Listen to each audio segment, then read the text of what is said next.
مرحبا بالمشاهدي الكرام، اهلا وسهلا بكم في فيديو جديد. اليوم ان شاء الله هنحضر الكسكس بالتفاية. كسكس على الطريقة الشمالية. اتمنى الوصفة اليوم تعجبكم، والوصفة يعني موجهة خاصة للمبتدئات، يعني الفتيات اللي مازالين عاد بادين في الطبخ، يعني كيتعلموا. كما شفتوا معايا هنا عندي بصل يعني مقطع شرائح طويلة، البصل البيضاء مقطع على هذا الشكل هذا، منقيه يعني مغسوله وقطعناها. هنا غادي نعملوها في واحد، نعمل واحد مقيله، يعني المقله او اي حاجه كطيب فيها انت اللي تكون ما كتلصقش. هنا مقيله نزيد عليها شويه ديال الزيت البلديه او زيت الزيتون، شويه الملحه، غنعملهم على النار يعني تطلع فيهم الطياب، يعني حتى يبدا داك البصله تبدا تدبل لينا شويه.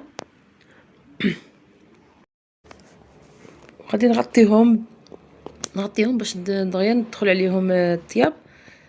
ودابا ندوزو باش غادي نوجدو المرافق ديال هاد البصله.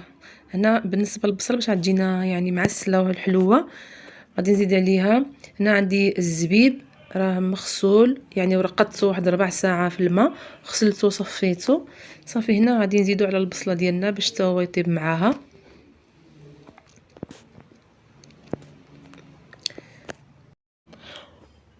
ونحركو يعني بين حين لاخر، يعني نحركو هذا الشيء حتى نحسوا بان البصله وداك الزبيب يعني دبالو، يعني دخل عليهم الطياب.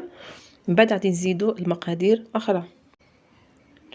واستسمح يعني شحال هادي ما نزلت لكم شي فيديو، يعني تعطلت بزاف صراحه، كنت ما نبقاش ننزل في القناه، ولكن ملي لقيت يعني التفاعل، يعني الناس كيدخلوا يعني يعني نضافوا لي يعني مشتركين جداد، قلت انا نستعمر مادام كاينه يعني الناس اللي باغيين القناه، قلت نستعمر ان شاء الله.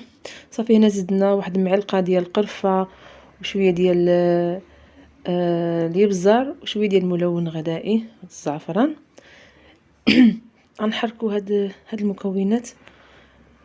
بالنسبه للمقادير البنات، يعني انا بالتدريج، يعني كل مرحله كنزيد لها المقادير ديالها.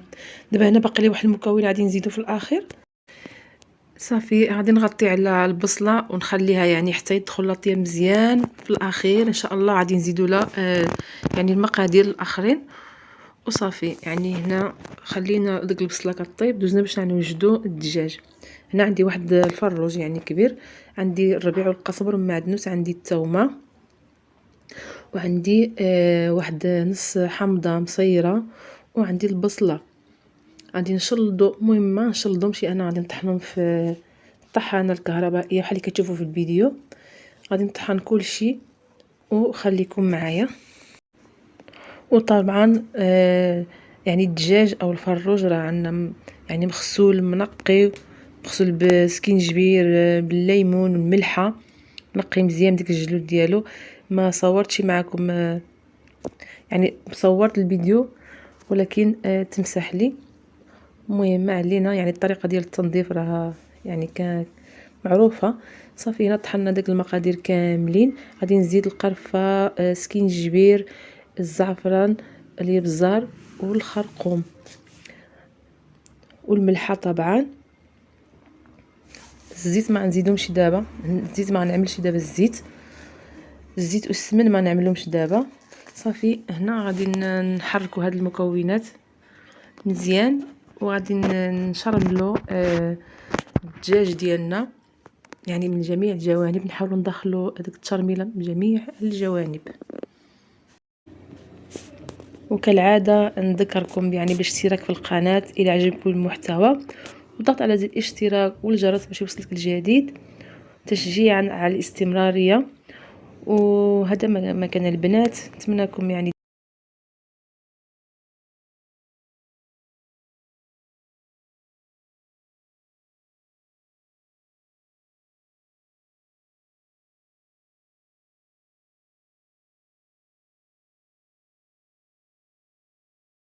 صافي. هنا غادي نجمعوا الفروج. انا كنقلب على الجلوده، ما كاينينش القزدر طيرهم، داك الحل الوحيد غنربطو بالخيط، وغادي نعملو يعني في واحد الطنجره، وغادي نعملو في الطنجره باش غادي يطيب.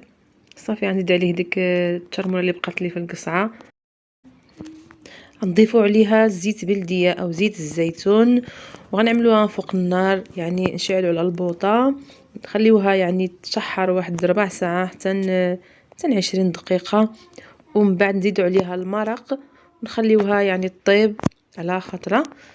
وصافي هنا الجداد ديالنا راه مرقناه، دابا نغطيه ونخليه يطيب. بالنسبه للبصله يعني هي علين طيب كما كتشوفوا معايا دبالات. دابا غادي نزيد عليها واحد معلقه ديال السمن. هذا السمن بنات ماشي حار، انا ما عنديش ما كيعجبنيش السمن حار. نزيد واحد معلقه صغيره ديال السمن عفوا.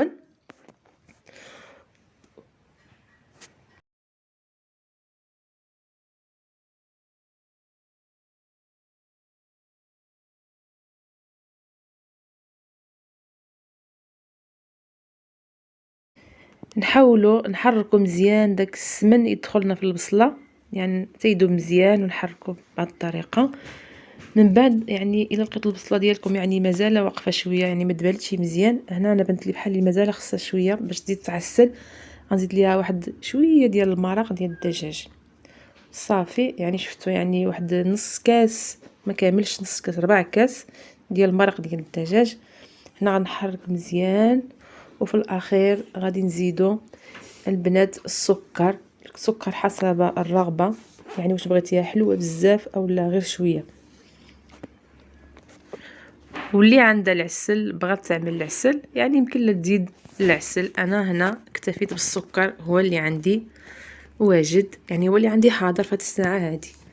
صافي البنات بهذا يعني لهنا وصلنا، يعني البصله راه صافي سالات، غنخليوها غير واحد 5 دقائق تزيد تشحر وتزيد تعسل.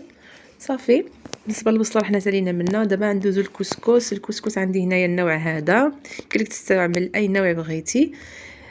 هنا البنات كنتهرس لي داك اللي كيشدوه بالتليفون، يعني كنشبر عيد بيدي، يعني شويه كاين يعني يدي كتحرك، يعني راه التصوير يعني جا مخربق. المهم هنايا داك الطعام غادي نغسلو، يعني خصك ما تعطلش عليه، يعني غير تكب عليه الماء كامل وصفيه من داك الماء باش ما يتعجنش. صافي هنا غادي نحاول نفزق داك الطعام كامل او الكسكس، يعني السكسو غنفزقو كامل وغادي نصفيه من هذا الماء، ما تعطلوش عليها البنات باش ما يتعجن لكمشي. صافي هنا غادي نصفيه مباشره كما كتشوفوا في الفيديو. انا استعملت هذه الصفايه هذه. صافي هنا نزيد له شويه الملحه، غادي نحركو خليوها شويه حتى ينشف شويه ديال الزيت مائده. بغيتي تعمل زيت الزيتون يعني لك كامل الاختيار، انا استعملت زيت المائده. صافي غادي نحركو هذا الكسكس بهذه الطريقه ونخليه حتى كينشف، ومن بعد كندوزو كنعدلو داك البرمه او الكسكاس اللي فيه الماء من التحت، والكسكس كنعملوها من الفوق باش كيتبخر. كما شفتوا هنا راه نشف شويه، يعني تشرب يعني ما دغيا كينشف تقريبا شي 5 دقائق 10 دقائق كيكون راه ناشف. هنا صافي عملتهم في الكسكاس اللي كيكون تحت من الماء. صافي هنا غادي يتبخر لينا الكسكس. هنا يعني انا الفروج عملته في الفران، تحمر في الفران. صافي داك المرق ديالو صفيناه وسقينا به الكسكسو. صافي